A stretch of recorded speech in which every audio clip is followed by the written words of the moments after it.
प्रधानं सर्वधर्माणां जैनं जयतु शासनम्।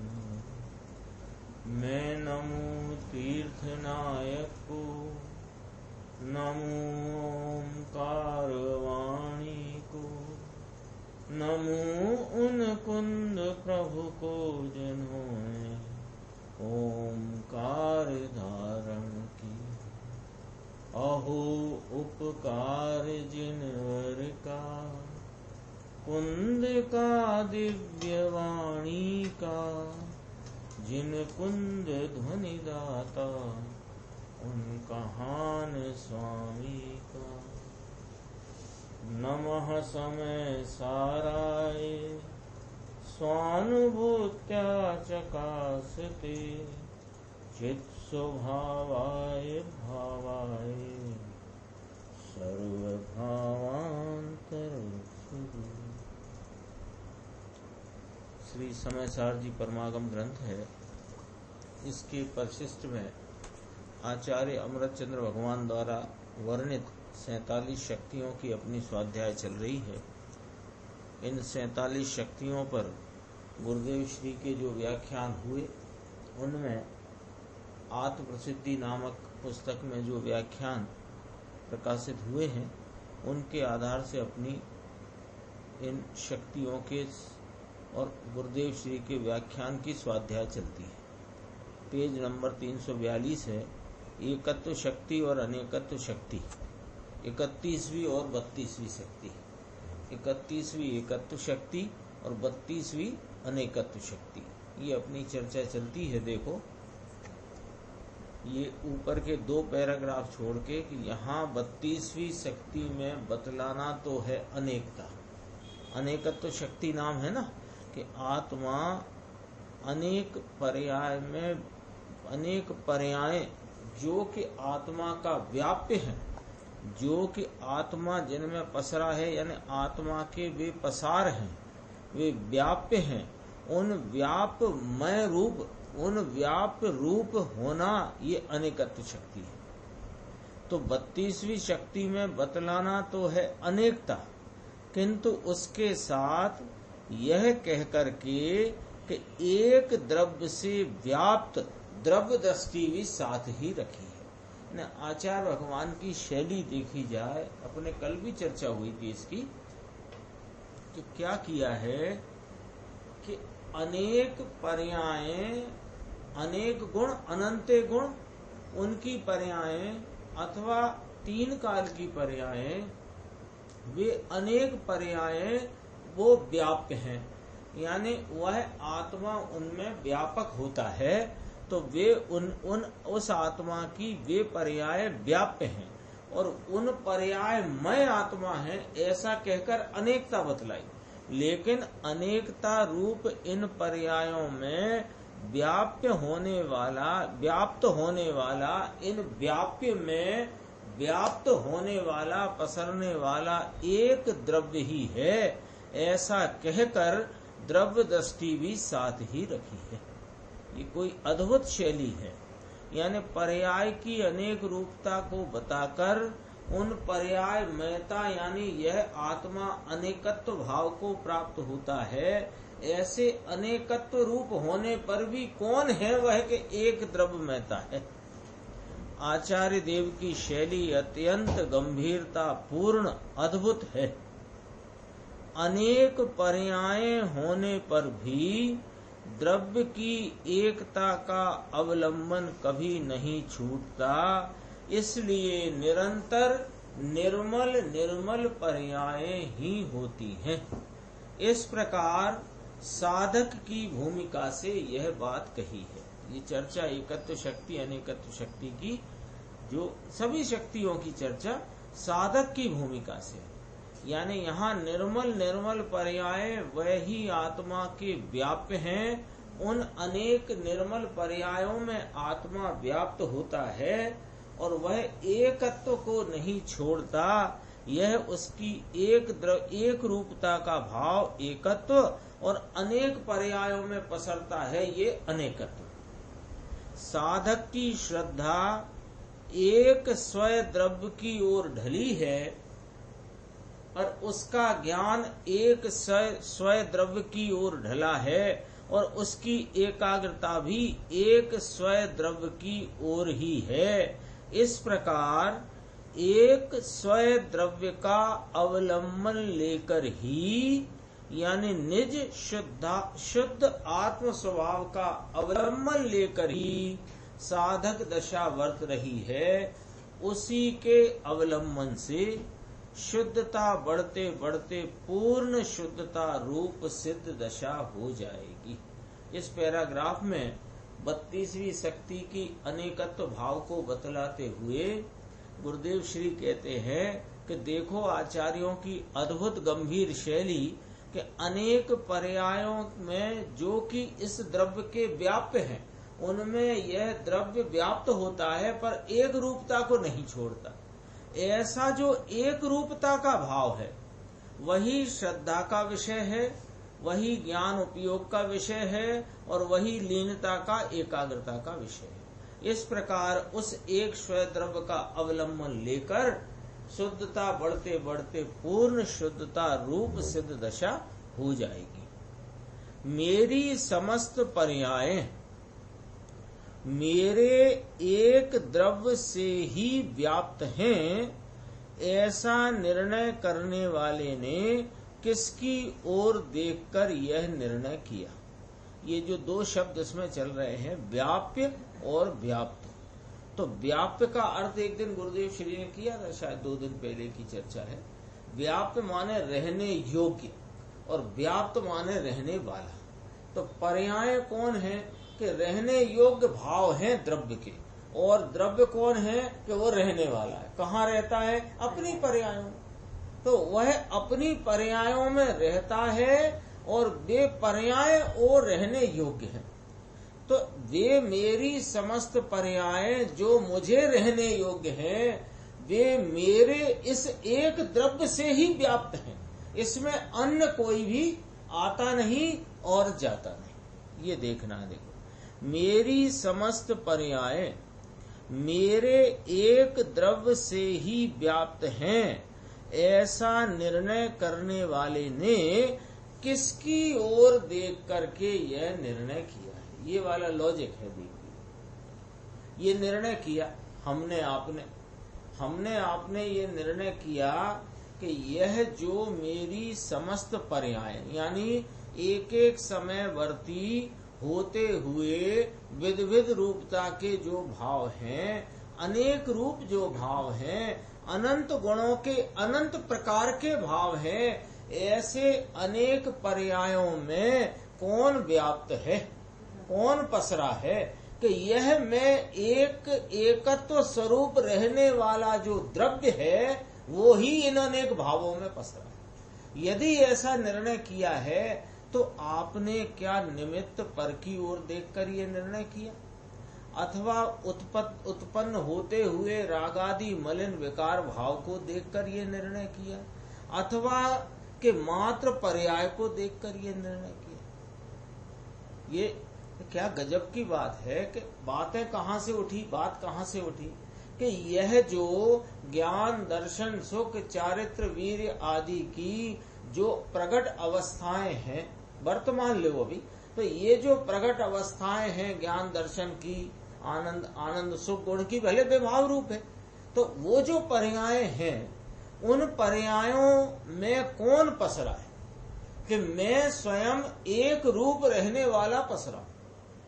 तो वो जो अपना ये निर्णय होए तो ये निर्णय पर की ओर देखकर नहीं होता, क्योंकि जब मेरी पर्यायों में मैं व्याप्त हूं तो पर निमित्त को देखने की आवश्यकता कहाँ है। यहाँ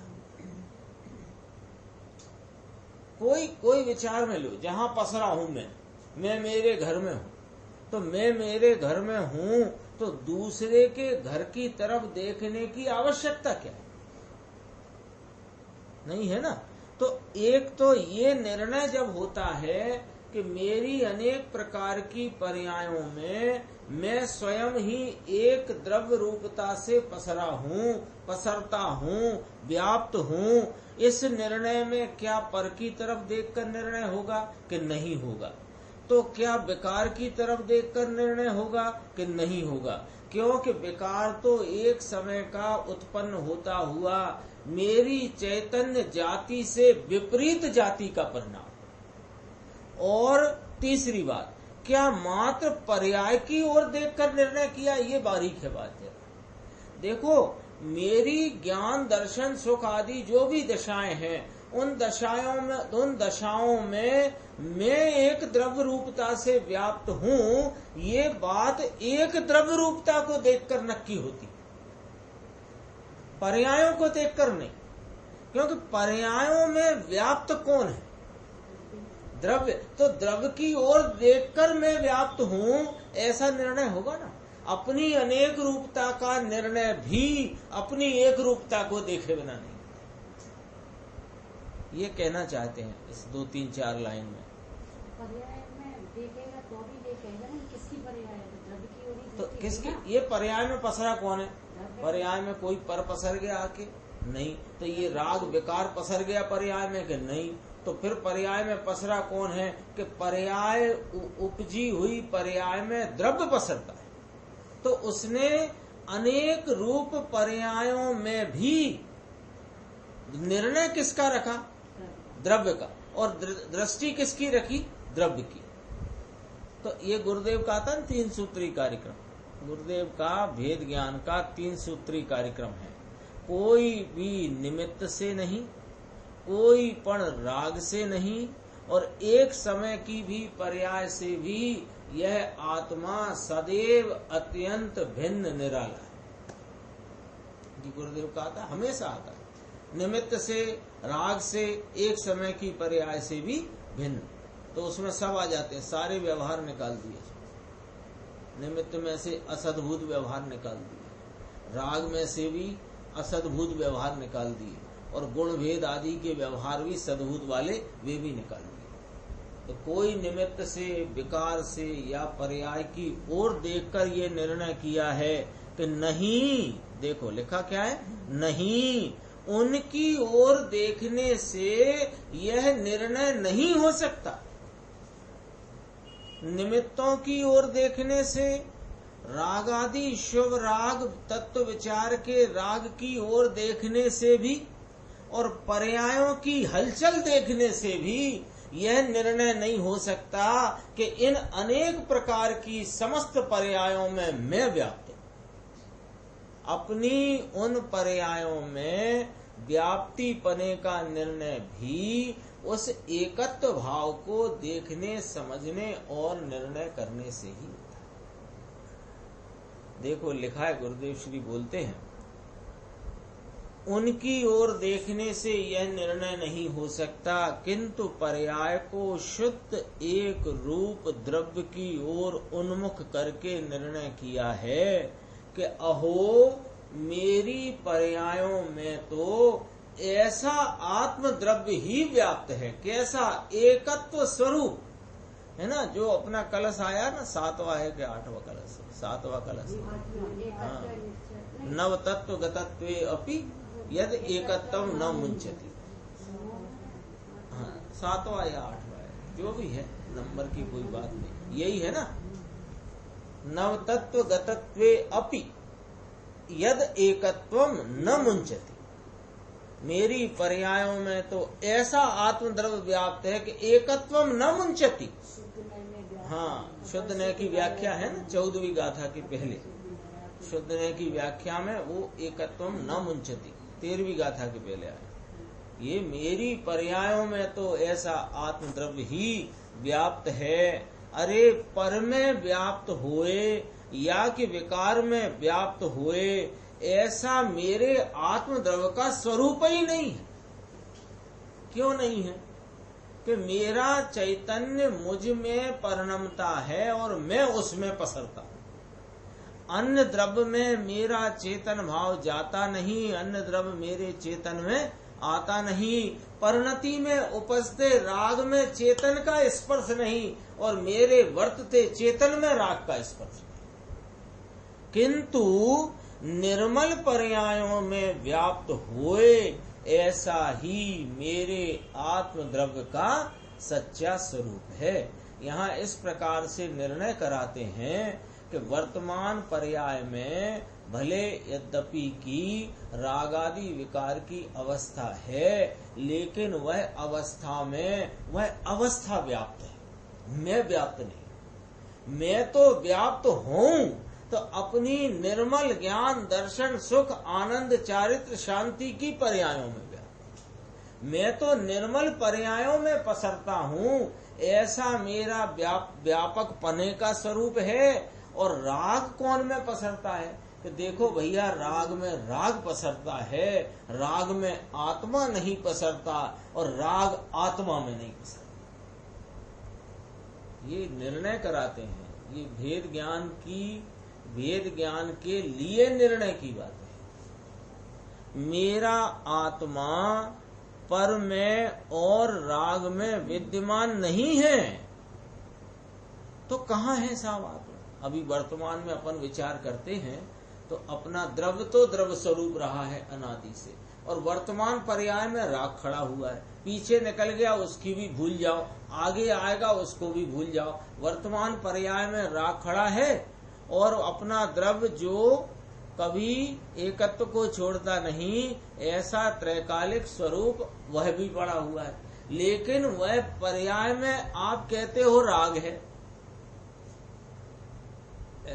तो कहते हैं अरे पर्याय में जहाँ राग है, वो पर्याय के समीप में पर्याय पने से रहित एक रूपता के भाव वाला अपना ध्रुव परमात्म तत्व पड़ा हुआ है। तेरा क्या है कि वर्तता जो उपयोग है वो राग को लक्ष्य करता है, इसलिए ये विद्यमान हाजरा हुजूर तत्व तेरी निगाह में नहीं आता। एक समय मात्र को राग को दृष्टि में से गौण कर दे तो दृष्टि उससे छूट करके नियम से उस त्रैकालिक एक रूप ध्रुव स्वभाव पर आती है, और वही तुम हो। और वही उस पे दृष्टि आते ही वो दृष्टि निर्मल परिणमती है, और उसमें आत्मा पसरता है, राग में नहीं। अरे मेरा आत्मा पर में और राग में विद्यमान नहीं है, मेरा आत्मा तो उपयोग में विद्यमान है ना। अनुभूति स्वरूप भगवान आत्मा आवाल गोपाल सबको अनुभव में आई रहा। अनुभव माने क्या? उपयोग की दशा। अशुद्ध पर्याय में भैया शुद्ध द्रव्य कैसे व्याप्त होगा? अशुद्धता के साथ शुद्ध द्रव्य की एकता नहीं हो सकती, इसलिए राग में आत्मा नहीं आता। आत्मा की ओर ढलने में राग काम नहीं आता। कैसे ढलेंगे साहब वहां? अरे तू उपयोग स्वरूप है, उपयोग से ढल। तुम चाहते ही क्यों हो कि मैं राग को लेकर आत्मा में जाऊं? तुम्हारी इस प्रकार की मान्यता, समझ, इस प्रकार का निर्णय, इस प्रकार का तुम्हारा प्रयत्न, इस प्रकार की सारी कोशिशें अनादि से अब तक अफल अफल अफल बेकार सिद्ध हुई। यम नियम संयम आपकी ओपन त्याग अथाग विराग लहो सब आ तो गया उसमें। अब क्यों न विचारत है मन से, अब और रहा कुछ इन साधन से। तेरा रिजल्ट क्या आया? रिजल्ट भी तो देखते चलो। कितना स्पष्ट है, ऐसा है कि बिल्कुल पॉइंट याद रखने जैसा। अशुद्धता के साथ शुद्ध द्रव्य की एकता नहीं हो सकती, इसलिए राग में आत्मा नहीं आता। तो राग में देखो ही मत आत्मा को। वो मैं शुद्ध हूँ, मैं अबद्ध हूँ, मैं मुक्त स्वरूप हूँ, इस प्रकार के विकल्प रूप राग में आत्मा नहीं आया है भाई साहब। उस ही काल में आत्मा अपने शुद्ध अबद्ध मुक्त स्वरूप रूप त्रिकाल प्रवाह स्वरूप एक सामान्य भाव से रहा है, और तुम उस विशेष में ढूंढने जाते हो। वो भी कौन सा? अचेतन विशेष विकल्प राग। अरे आत्मा की ओर ढलने में राग काम नहीं आता, कोई सा राग काम नहीं। अरे जो करण लब्धि का राग बताया ना, वो भी करण लब्धि भी शुभ राग का भाव है, तो वो भी काम नहीं आ रहा है। तो करण तो कहा है, अरे काम हुआ है तो कहा है, उससे काम नहीं हुआ है। राग का अभाव करके, देखो कितना स्पष्ट कहते हैं, राग का अभाव करके, राग का अभाव कैसे किया जाता है कि राग की ओर देखना छोड़ करके उपयोग ने जो वीतराग स्वभाव को देखा, तो उस पर्याय में राग उपजा कि नहीं उपजा, कि नहीं उपजा, तो नहीं उपजा का नाम अभाव हो गया। गाथा 34 में आई ये बात। राग का अभाव करके अंतर्मुख उपयोग हो, ये भी कहते ही क्यों आप राग का अभाव करो, कि तुम राग में खड़े हो इसलिए कहते। तो राग का अभाव करके अंतर्मुख उपयोग होने पर उसमें आत्मा आता है, आत्मा का अनुभव होता है। इसी बात को इस प्रकार भी कह सकते हैं कि जब आत्मा की ओर ढलने में राग काम ही नहीं आता, तो राग के तरफ से दृष्टि छोड़कर अंतर्मुख उपयोग होने पर उस उपयोग में आत्मा हुजूर, वो आत्मा दर्शन देता है, हाजिर होता है, आत्मा का अनुभव होता है, तो राग का अभाव होता है। ऐसा भी कह सकते हैं, पढ़ सकते हैं, समझ सकते हैं। इस प्रकार इस एकत्व शक्ति, देखो गुरुदेव ने क्या भाषा बोलने में भी कितनी सावधानी ज्ञानी पुरुष की। इस प्रकार इस एकत्व शक्ति तथा अनेकत्व शक्ति नहीं बोला, देखो क्या बोला, इस एकत्व शक्ति अथवा अनेकत्व शक्ति द्वारा। अरे कोई एक शक्ति से शक्ति का निर्णय नहीं कराया, एक शक्ति से त्रिकाली अनेक शक्ति का जो पुंज है उसका निर्णय कराती है। इस एकत्व शक्ति अथवा अनेकत्व शक्ति द्वारा आत्मा का निर्णय करने पर पर्याय स्वयं उन्मुख ही हो जाती है। लोग गारंटी दे रहे हैं, ज्ञानियों की गारंटी आपको चलेगी कि नहीं चलेगी? ज्ञानियों की, आचार्य भगवंतों की, सर्वज्ञ भगवान की, क्योंकि धारा तो एक ही है, तो इनकी गारंटी आपको चलेगी कि नहीं चलेगी? वो जरा सा वो फूट लेने जाते हैं, 30-40 रुपए की फूट में गारंटी दे देता, सुम सांग के बढ़िया निकलेगी, ले जाओ, तो अपन उसकी गारंटी मानते हैं ना। ये तो ज्ञानी जन हैं, आचार्य परमात्मा है, सर्वज्ञ देव हैं, वे गारंटी क्या दे रहे हैं? वो गारंटी देखो कि जिसने आत्मा का निर्णय किया तो उसकी वर्तमान वर्तती पर्याय स्वयं उन्मुख ही हो जाती है।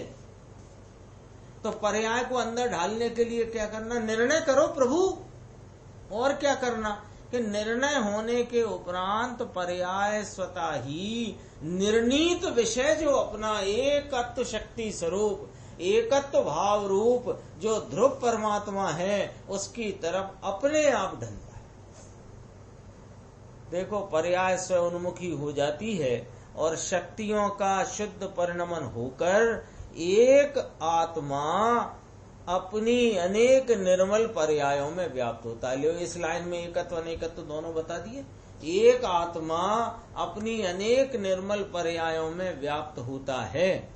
अज्ञान दशा में पर्याय में मात्र विकार व्याप्त होता था। ये बार बार बात आ रही है, ये याद रखना बात हमेशा, कि ये जो विकार है ना, तो ये वर्तमान अवस्था पे अपन जब लक्ष्य करेंगे तो विकार ही दिखता है ना।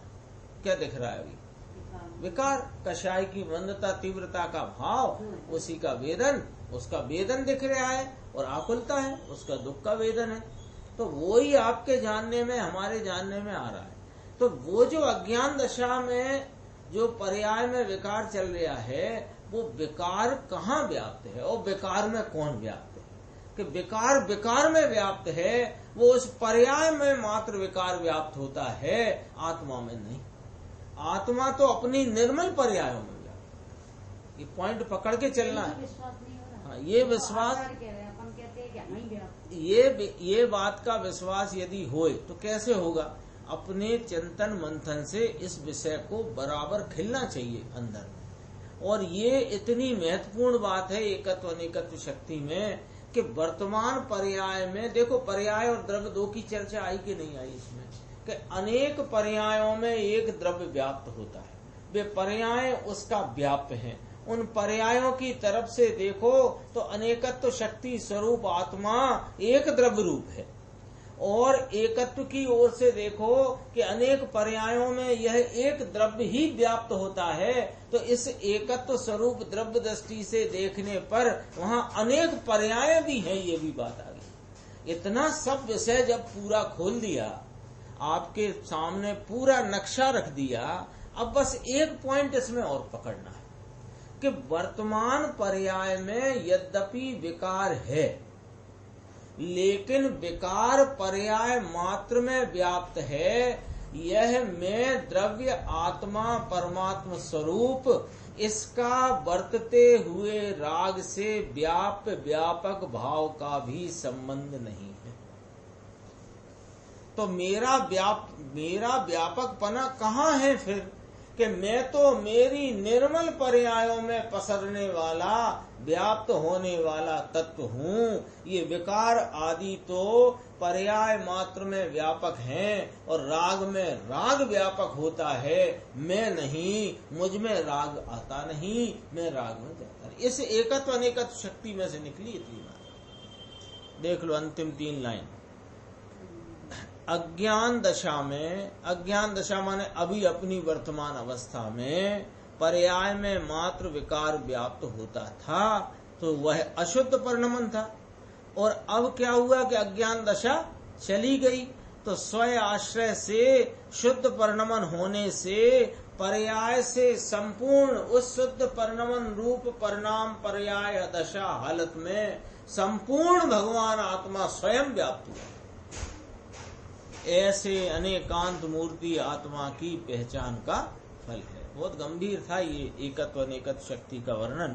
अब इसके बाद 6 शक्तियों की चर्चा प्रारंभ होती है। भाव शक्ति, अभाव शक्ति, भाव अभाव शक्ति, अभाव भाव शक्ति, भाव भाव शक्ति और अभाव अभाव शक्ति। इस प्रकार 33, 34, 35, 36, 37, 38। इसके बाद एक और भाव शक्ति आएगी, वो उसका वर्णन, उसका विवरण अलग है। यहाँ भी अपन ये समझते हैं 33 और 34। देखो, भूत अवस्थत्व रूपा भाव शक्ति और शून्य अवस्थत्व रूपा अभाव शक्ति। बहुत ही सीधी सच्ची और वस्तु स्वरूप को यथार्थ बताने वाली, यानी इन 2 शक्तियों में आपको हमको द्रव्य गुण पर्याय का स्वरूप जैसा जब अपन ने समझा है ना, उसमें बहुत बहुत स्पष्टता होगी। ऐसा तो नहीं है कि अपने को पता ही नहीं है द्रव्य गुण पर्याय का, पता तो है, लेकिन उसमें विशेष स्पष्टता अपने को इन 2 शक्तियों से मिलेगी। देखो, भूत अवस्थत्व रूपा भाव शक्ति, विद्यमान अवस्था युक्तता रूप भाव शक्ति, यानी अमुक अवस्था जिसमें विद्यमान हो उस रूप भाव शक्ति। यानी प्रत्येक द्रव्य, अपने आत्मा की बात चलती है, तो आत्मा ऐसा द्रव्य है, सभी द्रव्य हैं, पर आत्मा जो द्रव्य है इसमें वर्तमान में कोई ना कोई अवस्था विद्यमान है। उस वर्तमान व्यवस्था रूप होने की भाव शक्ति, कोई अन्य की कृपा मेहरबानी से यहाँ मेरी वर्तमान अवस्था विद्यमान होती है, ऐसा नहीं। और भूत की भविष्य की पर्याय अभाव रूप ही होती है, ऐसी अभाव शक्ति। पर की भी आ गई और अपनी भूत भविष्य की। शून्य अवस्थत्व रूपा, ये 2 शब्द आए इसमें। भूत माने होने पना और शून्य माने नहीं होने पना। हाँ, इसको ऐसे समझो, विद्यमान और अविद्यमान। भूत माने विद्यमान और शून्य माने, शून्य कहो कि अभूत कहो, तो अविद्यमान।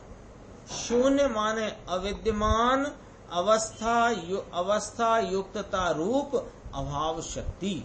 अमुक अवस्था जिसमें अविद्यमान हो उस रूप अभाव शक्ति। ये 6 शक्तियों का जोड़ा है।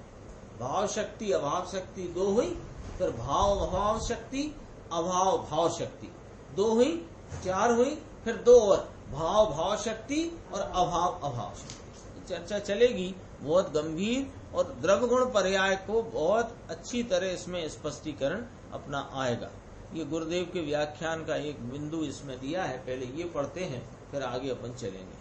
चक्रवर्ती के भी चक्रवर्ती ऐसे इस चैतन्य भगवान के भंडार में। चक्रवर्ती का भी चक्रवर्ती कौन? कि यह अपना चैतन्य भगवान।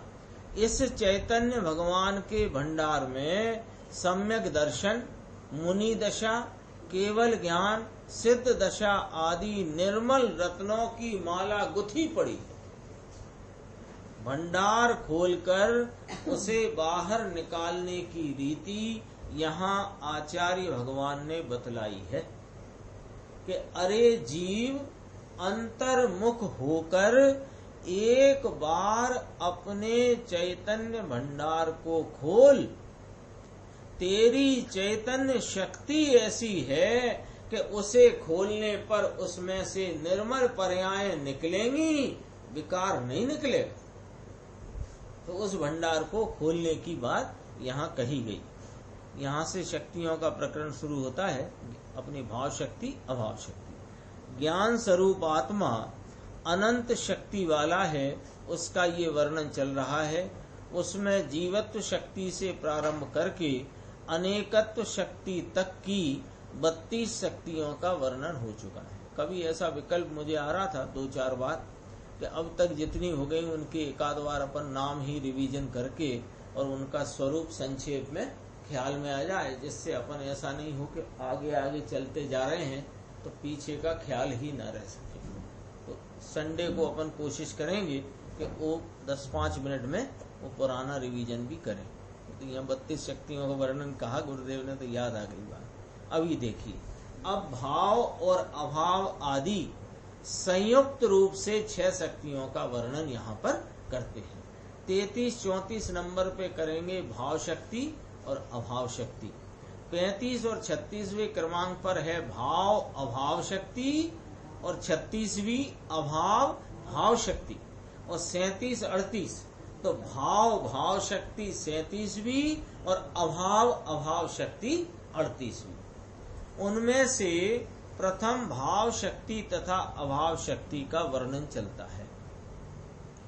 ज्ञान स्वरूप आत्मा में विद्यमान अवस्थामय पने रूप भाव शक्ति है तथा शून्य नाम अविद्यमान अवस्था में पने रूप अभाव शक्ति है।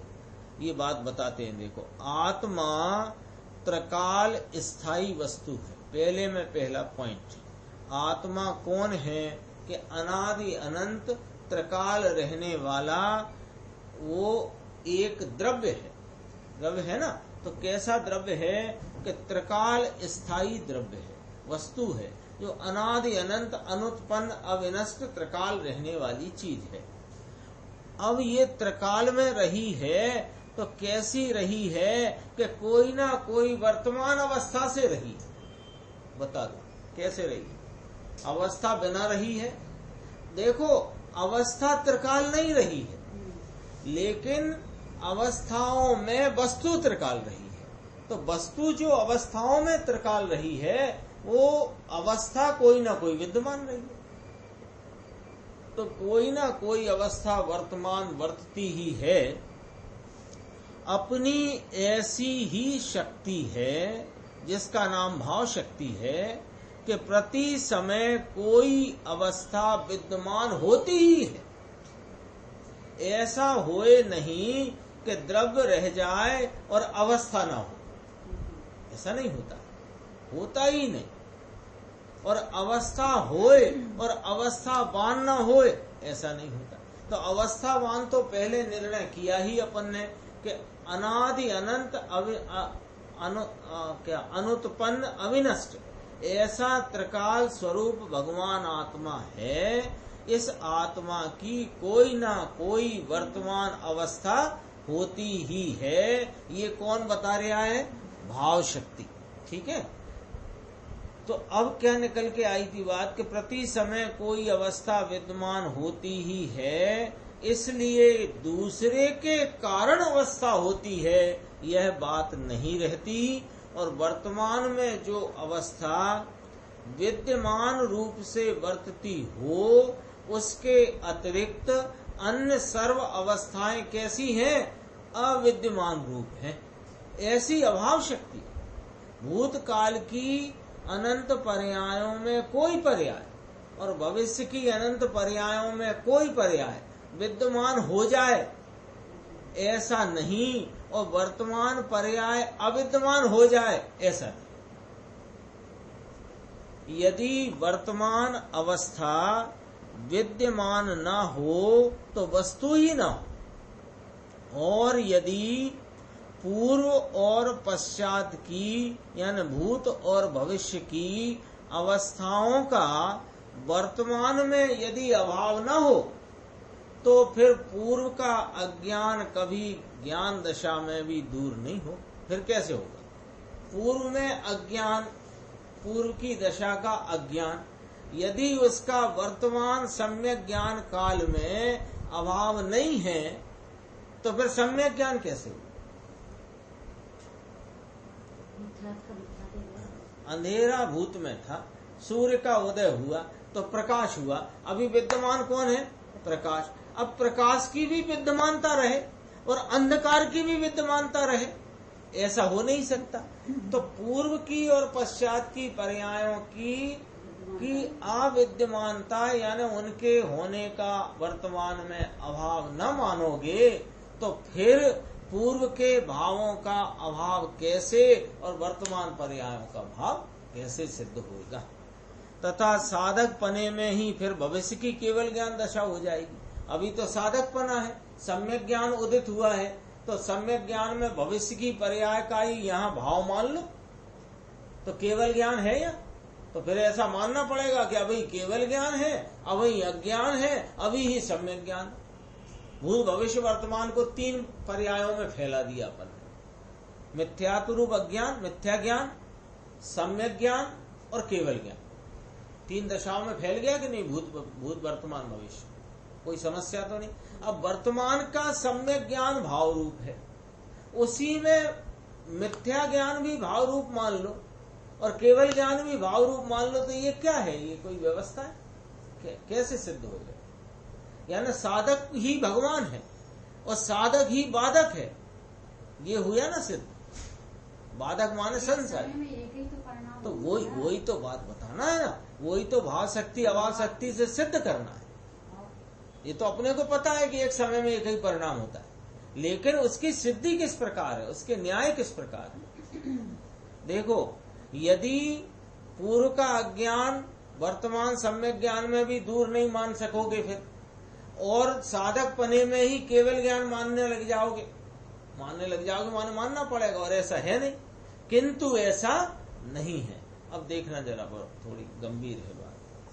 वर्तमान रूप से एक अवस्था वर्तती है, वह भाव शक्ति का कार्य है, और उस अवस्था में दूसरी अवस्थाएं अविद्यमान हैं, वह अभाव शक्ति का कार्य है। आत्मा है कि नहीं?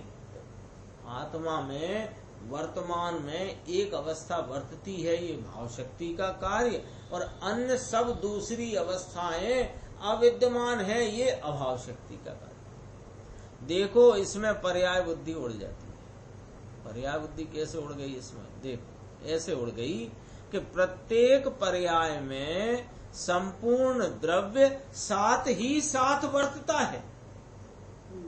प्रत्येक पर्याय, देखो अपने को क्या जानने में आती है?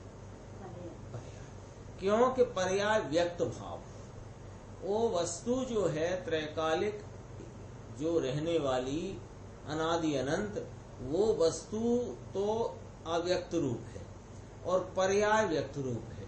तो पर्याय हमें जानने में आती है। उस पर्याय में यदि हम इस प्रकार जाने कि ये पर्याय में अन्य सभी पर्यायों का अभाव है, तो इस पर्याय में किसका सद्भाव है कि वह त्रिकाली अनादि अनंत वस्तु वह ही इस पर्याय में साथ रूप साथ पने से मौजूद है, तो दृष्टि पर्याय पर से छूट करके द्रव्य पर जाती है। इसकी जो पर्याय दृष्टि का जो अज्ञान चला आया है, ये किस बात पे चला आया है कि व्यक्त पर्यायों को देखता है, देखता ही है। दृष्टि काय पे है? व्यक्त पर्याय। अभी ज्ञान के छह उपशम में इतना ही ख्याल में आ रहा है कि आत्मा में एक भाव शक्ति है, एक अभाव शक्ति, मान लो। तो उस समय में इसकी पर्याय दृष्टि के कारण इसको क्या है और क्या है और कब जानूंगा और कैसे जानूंगा। तो वे तेरी आगे भाव शक्ति के संदर्भ में और ज्ञान की विकास रूप अवस्था है, उसका भी अभाव है। और पहले तुम्हें सुबह नहीं मालूम था, मान लो भाव शक्ति अभाव शक्ति का, वो उसका भी यहाँ अभाव है। तो तेरे अभी क्या है, क्या नक्शे में क्या निकला कि वर्तमान भाव, देखो भाव शक्ति से इतना गजब का काम सामने आता है वस्तु का स्वरूप कि ये भाव शक्ति क्या कह रही है कि अभी द्रव्य को तो एक तरफ करो, भाव शक्ति ये कह रही कि वर्तमान अवस्था तो ये रही और भूत भविष्य की अवस्थाएं यहाँ है ही नहीं। तो तेरा उन संबंध में किसी प्रकार का विकल्प करना फालतू है। तो फिर यहाँ कौन है साहिब कि यहाँ वह द्रव्य जो त्रिकाल रहने वाला अनादि अनंत है वो ही यहाँ पर है। तो पर्याय पर से दृष्टि छूट करके द्रव्य स्वभाव पर दृष्टि, ऐसे पर्याय बुद्धि उड़ जाती। लिखा है इसमें, कहा गुरुदेव श्री ने, देखो इसमें पर्याय बुद्धि उड़ जाती है क्योंकि प्रत्येक पर्याय में संपूर्ण द्रव्य साथ ही साथ वर्तता है, किंतु एक पर्याय में दूसरी पर्याय नहीं वर्तती है। और ऐसी दृष्टि से जहाँ आत्मा निर्मल भाव रूप परिणमित हुआ, वहाँ उस निर्मल भाव में विकार का अभाव है। पर्याय में विकार का विद्यमान पना ही भाषित होए और विकार का अभाव भाषित न होए तो उसने सचमुच आत्मा की भाव अभाव शक्ति को नहीं होना। इधर आकर भी ये घटाई बात कि देखो जब पर्याय बुद्धि उड़ गई तो कौन सी बुद्धि उपजी? द्रव्य बुद्धि, द्रव्य दृष्टि।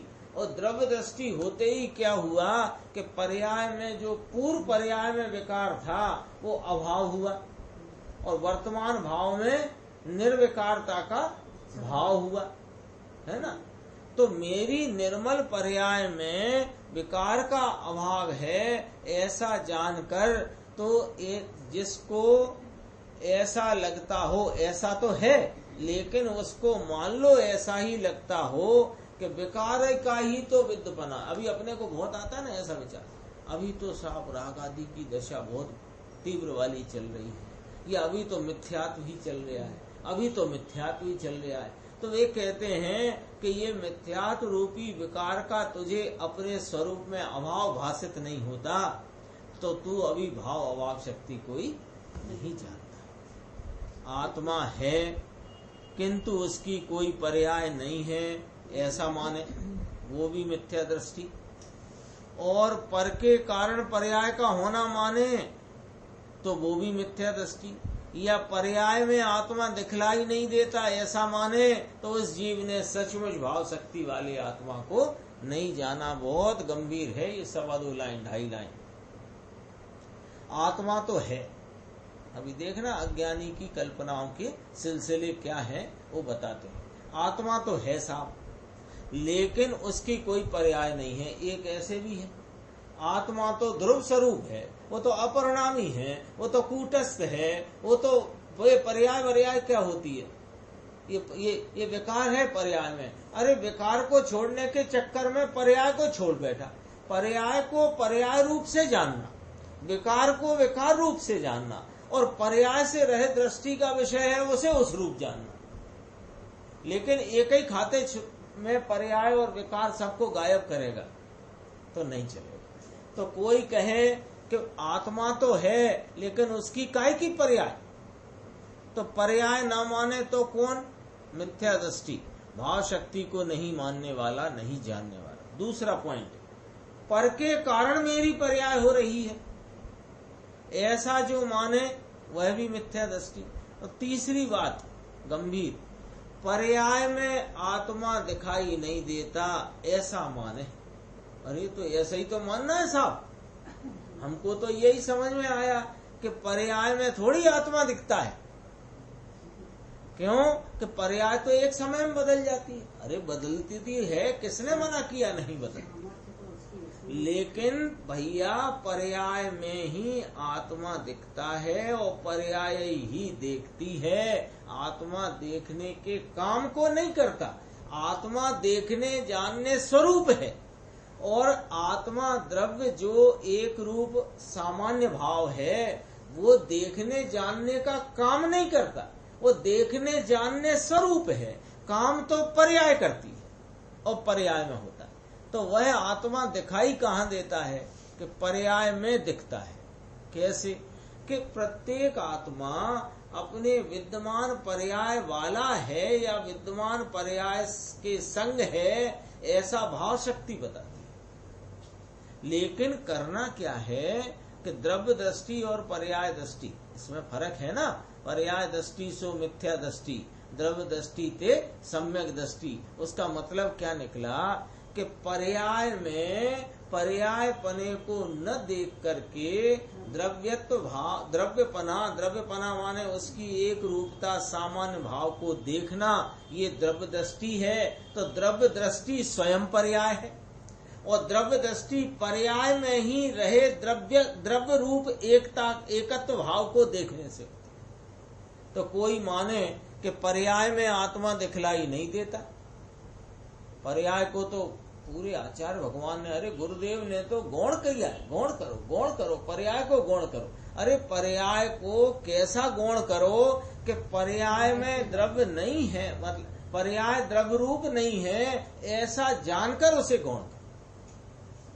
पर्याय में आत्मा दिखलाई नहीं देता ऐसा माने तो उस जीव ने सचमुच भाव शक्ति वाले आत्मा को नहीं जाना है। हे भाई, पूर्व की पर्यायों का वर्तमान में अभाव है और भविष्य की पर्यायें भी वर्तमान में अविद्यमान हैं, ऐसी तेरी अभाव शक्ति है। बोलो इतनी बात पकड़ में आई?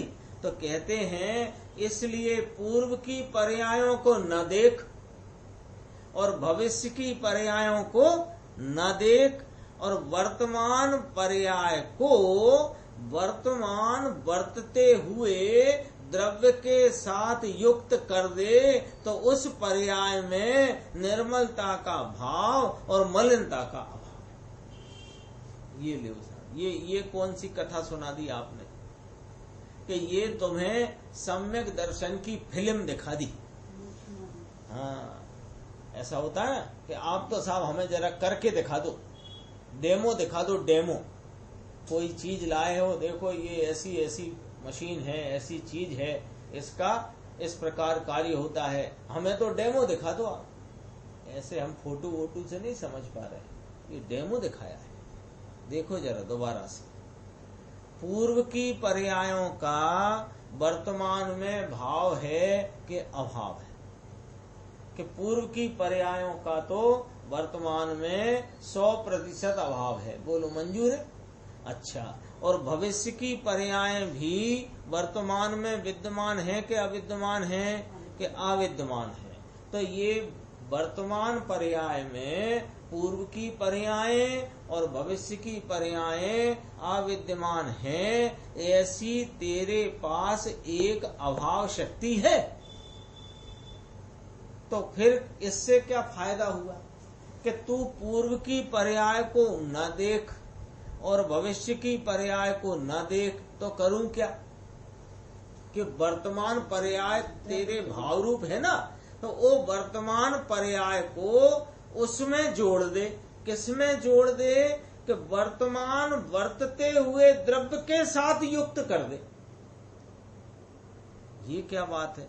वर्तती तो पर्याय है साहब के नहीं, द्रव्य वर्तता है, वर्तन को पर्याय कहते हैं। ये थोड़े थोड़े शब्दों में जो मूल फर्क आ जाता है वो पकड़ लेना चाहिए। हाँ, वर्तमान वर्तता हुआ द्रव्य, अरे द्रव्य वर्तता है, उसका नाम ही द्रव्य है। कल भी चर्चा आई थी, द्रवती इति द्रव्यम। द्रवित होता है वो द्रव्य है, पर्याय द्रवित नहीं होती। द्रवित हुआ भाव पर्याय है। यहां भी यही कहा कि वर्तमान पर्याय वो कौन है कि द्रव्य का वर्तमान वर्तन, उस वर्तमान वर्तन पर्याय को वर्तमान वर्तते हुए द्रव्य के साथ युक्त कर दे। बहुत गंभीर है ये, अपन इसको जितना विचार में ले उतना गंभीर है। वर्तमान पर्याय माने उपयोग का वर्तता हुआ परिणाम। वहां क्या हो रहा है? वहां कार्य हो रहा है। कार्य पर्याय में क्या होता है? कार्य होता है। क्या कार्य हो रहा है? जानना जानना जानना जानना जानना देखना, तो उपयोग में जानने देखने का कार्य हो रहा है। तो जानती देखती वर्तमान पर्याय, उसमें वर्त रहा है कौन? कि वो जानन देखन स्वरूप अपना त्रैकालिक आत्मा, एक रूप ध्रुव स्वरूप, वो ही तो वर्त रहा है। कहा? अरे वर्तमान पर्याय में। वर्तमान पर्याय यहां कौन कह रहे हैं? कि जानन देखन की जो कार्य रूप दशा अवस्था है उसका नाम है वर्तमान पर्याय। उस जानन देखन की कार्य रूप वर्तमान उपयोग दशा को काय में जोड़ दे कि इधर उधर जोड़ता आया है अनादि से, उधर न जोड़ इतना भी बस कहने भर के लिए है, वहां न जोड़ इतना भी कहने भर के लिए है। तो जोड़ना कहां? कि वर्तमान वर्तते हुए द्रव्य के साथ युक्त कर दे। जो जानन देखन स्वरूप है उस स्वरूप रूप वस्तु में जोड़ दे जानने देखने के कार्य को। तो क्या हो जाएगा कि पर्याय में निर्मलता का भाव खड़ा होगा और मलिनता का अभाव खड़ा होगा। खड़ा होगा माने उसमें अभाव है। क्यों अभाव है? क्योंकि पूर्व पर्यायों का अविद्यमानपना।